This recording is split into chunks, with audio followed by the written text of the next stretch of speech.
So I'm in the basement of the library, so I really don't like having other people watch or listen while I'm, you know, doing a recording. I get to, I'm pretty self-conscious.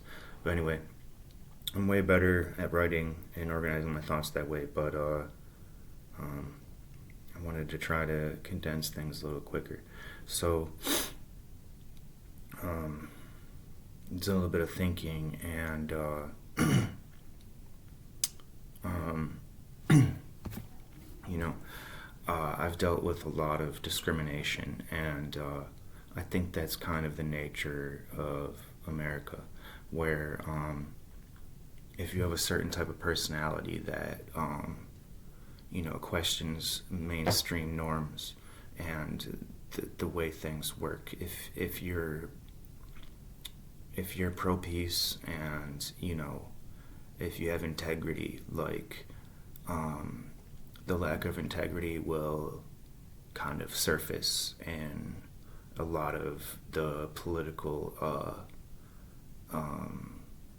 activists. They will sort of collude against you to kind of try to exclude and silence you.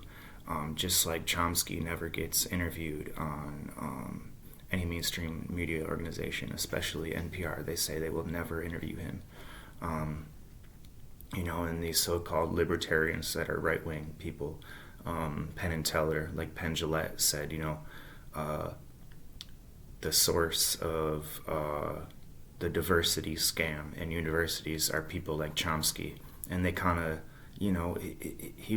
they cornered him, and he agreed to do the interview because he was already there, and he's a nice guy, and Penn Jillette's like, and he's kind of like scowling because he knows they're just going to show like 30 seconds of what he says and just edit him out.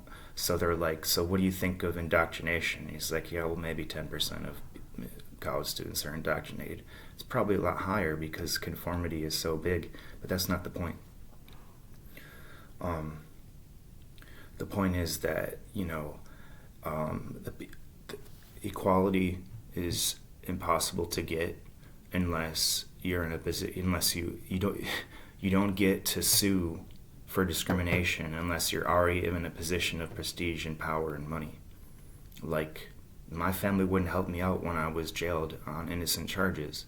So what can I do? I mean, that's the only people who, that's the, if you don't already have connections of prestige and power, and your family is somewhat well off, they're well off for being a Saginaw. They're not, billionaire Manhattanites, but they did well relative to the low income status of the average Saginaw person. To teachers that are considered white collar in a very blue collar city. So,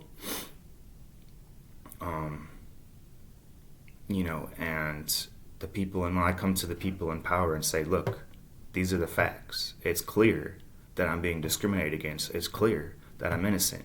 And since they have the power and they want to exclude me from having my political views, vetted in the public arena of the media or whatever, groups of political activists or whatever, they don't want my views to be heard. So they make up a reason within a fake legal framework to say, no, you're guilty, or we can't help you because of this technicality. And you can see the anti-democratic fascism that runs right through the mainstream of this country. They started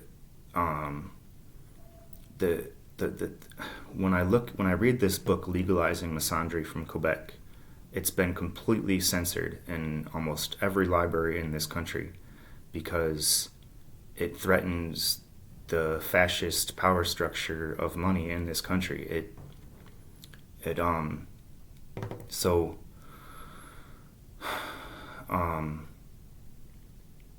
Feminism was kind of like a threat to the capitalist structure. So the feminist views that started coming out in the 60s and 70s was transformed into something else that's not feminism. And that's the problem with the people who who challenge the pseudo-feminism of these gender, anti-science gender, I would just, they're con artists. They're not real academics. They're not real scientists. They're con artists. They're professional liars. Okay? So when you say that, when this guy has this book called Society Kills Men, well, okay, so yeah, the men are the first to go to war, but women are more likely to attempt suicide than men. So women are sort of more vulnerable than men in some ways. But here's the thing. So he says that feminism loses when men are held back. But the thing is, if you try to attack feminism, you're already losing. And you say, it's the word, okay? Because this Idaho Attorney General, she's smart. She knows what she's doing. She went to law school. She's a professional at manipulating and lying. She says that the word misandry is not a real word. Just like you could argue this with Chomsky. So you want to say that you want to reframe the words in the argument to say that the mainstream, you say you want to reclaim feminism with logic and science, okay? So you don't attack the word feminism. You say that these people are not real feminists, and you call them what they are. They're con artists, and they're psychological manipulators. They say, so I'm too nervous to talk about this, but I would just call them what they are, fascist liars, and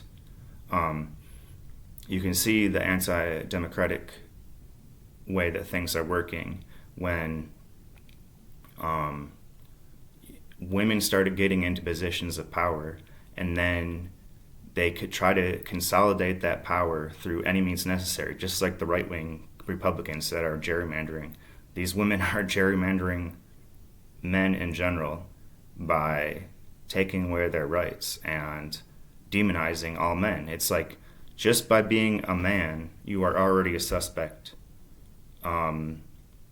If someone wants to take some power from you, you're automatically a suspect just for being men. So we're running into a situation where,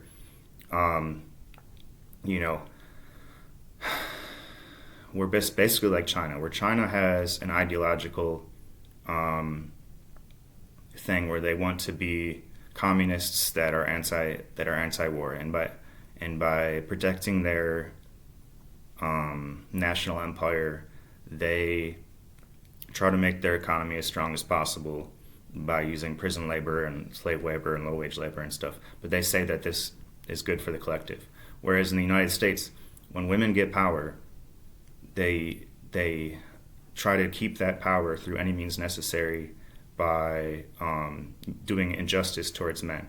And that's why, so, and it's just like China. It's like the Chinese Communist Party is uncomfortable with women having power. And then when women started getting in positions of gender studies in politics, they use sexism to keep power just for women, because they feel because we live in a polarized environment where men and women don't get along.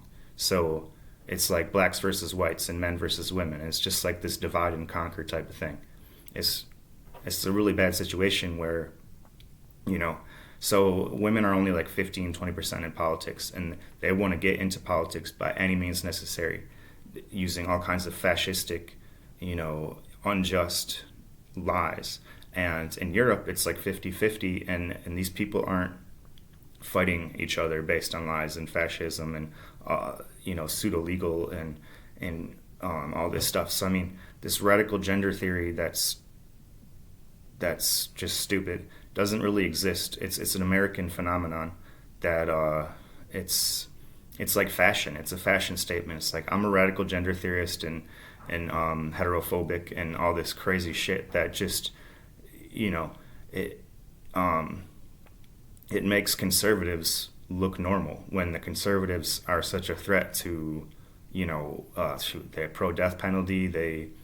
And the reason the police like Trump is so much is because the police are the police lie. The police are a threat to democracy because the whole legal system is set up to be unjust and lie and manipulate and be racist and sexist and everything.